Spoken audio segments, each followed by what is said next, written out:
কুরআন শরীফ তেলাওয়াতের আদব ও কায়দা।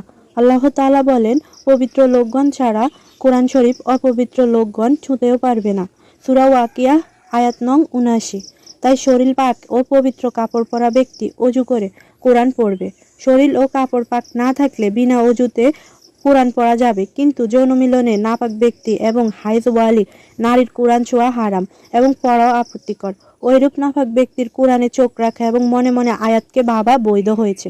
কোরআন পড়তে বসার আগে মেসওয়াক করা পছন্দনীয় কাজ, কারণ ইবনে মাজাহ ও মুসনাদে বাজ্জারে আলীর বর্ণনায় আছে, তোমাদের মুখগুলো কোরআন পড়ার রাস্তা, তাই তোমরা মেসওয়াক দ্বারা মুখগুলোকে পবিত্র করো। কেবলমাত্র কেবলার দিকে মুখ করে ভীতিচিত্তে একনিষ্ঠ হয়ে বসে কোরআন পড়া পছন্দনীয় কাজ।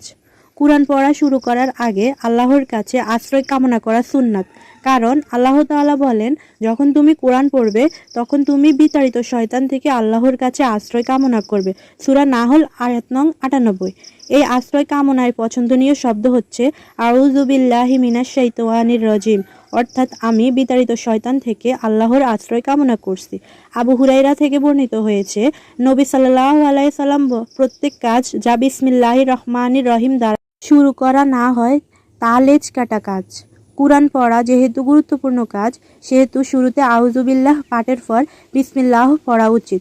অন্য একটি হাদিসে ইবনে আব্বাসের বর্ণনায় আছে, দুই সূরার মাঝখানের পার্থক্যটা রাসূল সাল্লাল্লাহু আলাইহি সাল্লাম জানতেন না, যতক্ষণ না তারা উপরে বিসমিল্লাহির রহমানির রহিম অবতীর্ণ হয়। তাই দশম পাড়ায় সূরা তওবা আরম্ভ ছাড়া কুরআনের বাকি ১১৩টি সূরার প্রথমে বিসমিল্লাহ পড়তেই হবে।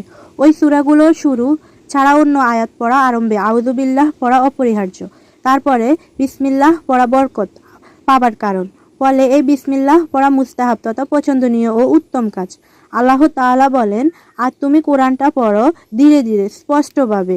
সূরা মুজাম্মিল ৪র্থ নং আয়াত। সাহাবী আনাসকে জিজ্ঞেস করা হয়, কেমন ছিল নবী সাল্লাল্লাহু আলাইহি সাল্লাম এর কিরাতটা? তিনি বলেন, তা ছিল টেনে টেনে পড়া। অতঃপর তিনি বিসমিল্লাহির রহমানির রহিম পড়লেন, বিসমিল্লাহতে টান দিলেন এবং আর রহমানে টান দিলেন ও আর রাহিমে টান দিয়ে পড়লেন। উম্মে সালমার বর্ণনায় আছে, রাসূল সাল্লাল্লাহু আলাইহি সাল্লাম তার পড়াটা কেটে কেটে পড়তেন। তিনি বলেন, আলহামদুলিল্লাহি রাব্বিল আলামিন, তারপর থামতেন। এরপর তিনি বলতেন আর রহমানির রহিম, তারপর তিনি থামতেন।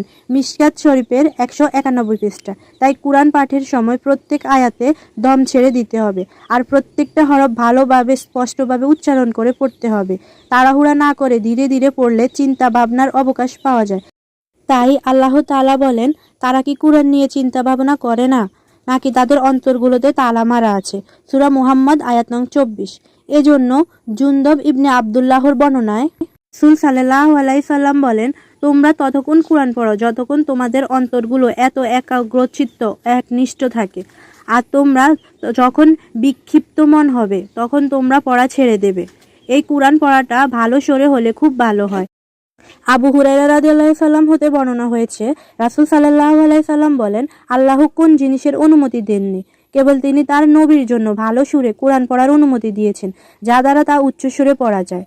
নবী সাল্লাল্লাহু আলাইহি সাল্লামকে জিজ্ঞেস করা হলো, কোরআন পড়তে ভালো সুর ও পড়া ভালো কোন ব্যক্তি আছে এমন?